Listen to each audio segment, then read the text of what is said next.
कक्षा 12 और राजनीति विज्ञान की पुस्तक स्वतंत्र भारत में राजनीति का अध्याय 2 और अध्याय का नाम है एक दल के प्रभुत्व का तोड़। आज हम इसका भाग 3 करेंगे और भाग 3 में पहले 3 आम चुनाव में कांग्रेस की प्रधानता या कांग्रेस की प्रभुता के कारण क्या थे। तो पहले भाग 2 में हम आपको पहले 3 आम चुनाव के बारे में बता चुके हैं कि पहला चुनाव कब हुआ, दूसरा कब हुआ और तीसरा कब हुआ और हर चुनाव में किस दल को कितनी कितनी सीटें मिली। पहले चुनाव में कांग्रेस को 364 सीटें मिली, फिर दूसरे आम चुनाव में कांग्रेस को 374 सीटें मिली और तीसरे आम चुनाव में कांग्रेस को 361 सीटें मिली।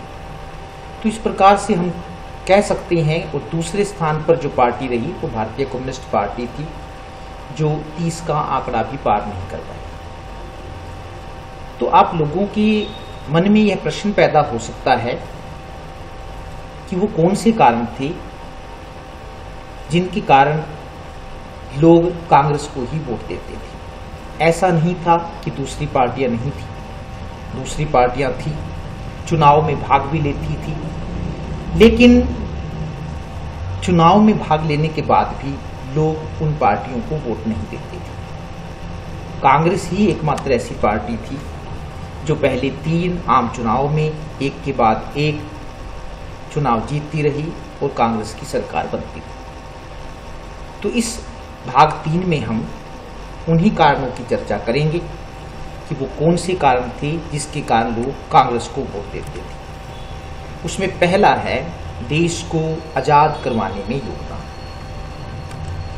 कांग्रेस ने देश को आजाद करवाने में महत्वपूर्ण भूमिका निभाई थी। देश को आजाद करवाने के लिए इस दल के नेताओं ने जेलों में जो कष्ट सहे थे, उसके कारण यह दल जनता में लोकप्रिय बन गया था। इसी लोकप्रियता के कारण पहले 3 आम चुनाव तक जनता जो थी वो कांग्रेस को वोट देती थी। तो पहला जो सबसे बड़ा कारण था वो था देश को आजाद करवाने में योगदान। पहले भाग में हम कर चुके हैं कि जब कांग्रेस की स्थापना हुई थी तो उसका एकमात्र उद्देश्य देश को आजाद करवाना था, चुनाव लड़ना नहीं। तो क्योंकि इस दल ने देश को आजाद करवाने में महत्वपूर्ण भूमिका निभाई थी, इसलिए लोग इसके साथ भावनात्मक रूप से जुड़े हुए थे और इसी को ही वोट देते थे।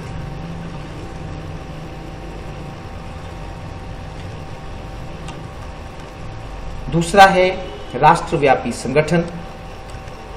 कांग्रेस के पास गांव-गांव तथा शहर-शहर तक फैला हुआ एक व्यवस्थित संगठन था, जिसको हम कह सकते हैं पूरा विस्तृत, जिसको हम कहते हैं। इस संगठन में सबकी बात सुनी जाती थी। आज की तरह की कांग्रेस नहीं थी। एक ऐसी कांग्रेस थी जिसमें छोटे से छोटे व्यक्ति की बात को भी अनसुना नहीं किया जाता था, सुना जाता था। इसके अलावा कांग्रेस में कर्मठ कार्यकर्ताओं को सम्मान दिया जाता था। ये कार्यकर्ता तन मन से पार्टी की सेवा करते थे।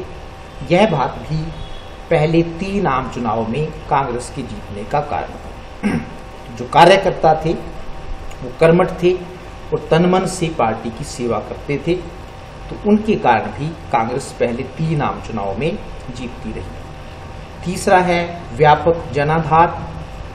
व्यापक जनाधार का मतलब है कि ये एक ऐसी पार्टी थी या कांग्रेस एक ऐसी पार्टी थी जिससे ज़्यादा से ज़्यादा लोग जुड़े हुए थे। कांग्रेस में सभी धर्मों, जातियों और विचारों के लोग शामिल थे। देश के आज़ाद होने के बाद भी ये लोग कांग्रेस से जुड़े रहे और चुनाव में कांग्रेस को वोट देते रहे। तो सभी धर्मों से जुड़ी हुई पार्टी थी। तो जब देश आज़ाद हुआ तो उसके बाद भी ये लोग पार्टी से जुड़े रहे और कांग्रेस को ही वोट देते रहे। चौथा पॉइंट है या चौथा कारण है जिसके कारण कांग्रेस ही पहले 3 आम चुनाव में जीतती रही और वो था योग्य नेतृत्व। पहले 3 आम चुनाव में कांग्रेस का नेतृत्व पंडित जवाहरलाल नेहरू, सरदार वल्लभ भाई पटेल, डॉक्टर राजेंद्र प्रसाद, मौलाना अबुल कलाम आजाद, लाल बहादुर शास्त्री जैसे महान नेताओं ने किया था। जिन नेताओं के नाम मैंने आप लिए हैं, उनकी पर्सनैलिटी से या उनकी छवि से आप अच्छी तरह से वाकिफ हैं। ये पंडित जवाहरलाल नेहरू हैं, महात्मा गांधी जी के साथ सरदार वल्लभ भाई पटेल, देश को अखंड भारत बनाने में जिनका महत्वपूर्ण योगदान है। डॉक्टर राजेंद्र प्रसाद संविधान सभा के अध्यक्ष भी थे और भारत के पहले राष्ट्रपति भी थे। अबुल कलाम आजाद, लाल बहादुर शास्त्री जो अपनी सादगी और ईमानदारी के लिए प्रसिद्ध थे। ये वे नेता थे जिन्होंने स्वतंत्रता आंदोलन में भाग लिया था तथा अनेक कष्ट सहकर देश को आजाद करवाया था। ये नेता अच्छी छवि वाले थे, अतः लोगों ने इन नेताओं से प्रभावित होकर भी कांग्रेस को वोट दिया। ये वो नेता थे जिनको पूरा देश सुनता था। ये वे नेता थे जो अपनी ईमानदारी और अपनी अच्छी छवि के लिए प्रसिद्ध थे। इसलिए इन नेताओं से प्रभावित होकर भी लोगों ने पहले 3 आम चुनाव तक कांग्रेस को वोट दिया। 5वां है साधारण बहुमत प्रणाली को अपनाना, जिसके कारण जीतती रही कांग्रेस पहले 3 आम चुनाव में। उसमें सबसे बड़ा जो रोल निभाया है वो साधारण बहुमत प्रणाली ने भी निभाया है। 11वीं कक्षा में आप इसके बारे में पढ़ चुके हैं, लेकिन फिर भी दोबारा जानेंगे। इसे सबसे ज्यादा वोट प्राप्त करने वाले की जीत प्रणाली भी कहते हैं। सबसे ज्यादा वोट प्राप्त करने वाले की जीत प्रणाली भी कहते हैं। क्या है ये? इस प्रणाली में जिस उम्मीदवार को दूसरे उम्मीदवारों से ज्यादा वोट प्राप्त होते हैं उसे जीता हुआ मान लिया जाता है, भले ही हारने वाले उम्मीदवारों को उससे ज्यादा वोट मिले। आगे के सारणी में आपको समझाया जाएगा। साधारण बहुमत प्रणाली की एक खासियत बताई हुई है। इसमें आप देख रहे हैं कुल 5 उम्मीदवार खड़े हैं और उम्मीदवारों की वोटें हैं। इधर अमर सिंह को 100 वोटें मिली, अनिल कुमार को 111 वोटें मिली, असलम खान को 110 वोटें मिली और अजय कुमार को 105 वोटें मिली, अगमदीप को 108 वोटें मिली। तो टोटल जो वोटें पड़ी हैं वो 534 वोटें पड़ी हैं। लेकिन आपको हैरानी होगी, जो जीतने वाला है उसको 111 वोटें मिली है। 111 क्योंकि सबसे ज़्यादा वोटें मिली हैं उसको, दूसरे वालों को कम मिली है उससे। भले ही चाहे 1 का अंतर था, लेकिन उसको जीता हुआ मान लिया जाता है।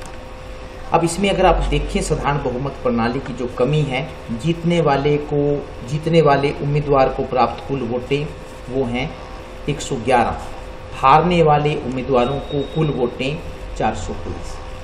तो ये सोचने वाली बात है कि 423 वोटें ज़्यादा होती हैं या 111 वोटें ज़्यादा होती हैं। 111 वोटें प्राप्त करके ये 423 की अनदेखी हो जाती है। तो इसमें क्योंकि ये हमारी आसानी से समझ में आ जाती है कि जिसको सबसे ज़्यादा वोट मिले हैं उसको हम जीता हुआ मान लेते हैं। लेकिन अगर वास्तव में देखा जाए तो इस प्रणाली की सबसे बड़ी कमी है। कांग्रेस को इस प्रणाली का काफ़ी लाभ मिला। उदाहरण के लिए 1952 के चुनाव में कांग्रेस को केवल 45% वोट मिले। सोचने वाली बात है कि 55% लोगों ने कांग्रेस को वोट नहीं दिया। पहले आम चुनाव की बात हो रही है जिसमें कांग्रेस ने 364 सीटें जीती थी। 1952 के चुनाव में कांग्रेस को केवल 45% वोट मिले, लेकिन फिर भी उसे सबसे ज़्यादा सीटें मिली। उसके पीछे जो सबसे बड़ा कारण था वो था साधारण बहुमत प्रणाली। इस प्रणाली में जिसको सबसे ज़्यादा वोटें मिलती हैं उसी को जीता हुआ माना जाता है, भले ही हारने वाले उम्मीदवारों को उससे ज़्यादा वोटें क्यों न मिली।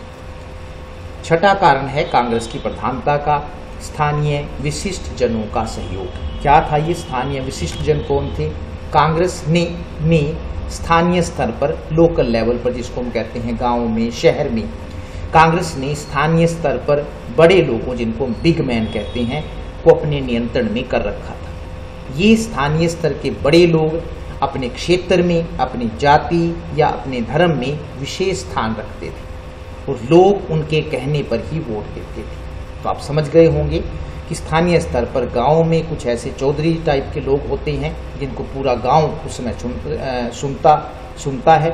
तो उस जमाने में कांग्रेस ने जो लोकल स्तर पर था, जो स्थानीय स्तर पर जो बड़े लोग थे, जो अपनी धर्म जाति में अपना खास प्रभाव रखते थे, उन पर नियंत्रण किया हुआ था और लोग उनके कहने पर वोट देते थे और ये कांग्रेस को ही वोट देने के लिए कहते। जब तक ये स्थानीय बड़े लोग कांग्रेस में बने रहे तब तक इनके लोग इनके कहने पर ही कांग्रेस को वोट देते रहे। 7वां कारण है विरोधी दल कांग्रेस से ही निकले थे।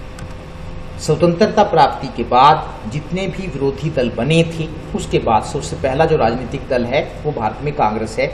उसके बाद जितने भी राजनीतिक दल बने उनमें से ज़्यादातर कांग्रेस से ही निकले थे। अतः लोगों ने उस समय कांग्रेस से अलग हुए दलों को वोट देने की अपेक्षा कांग्रेस को वोट देना ज़्यादा अच्छा समझा।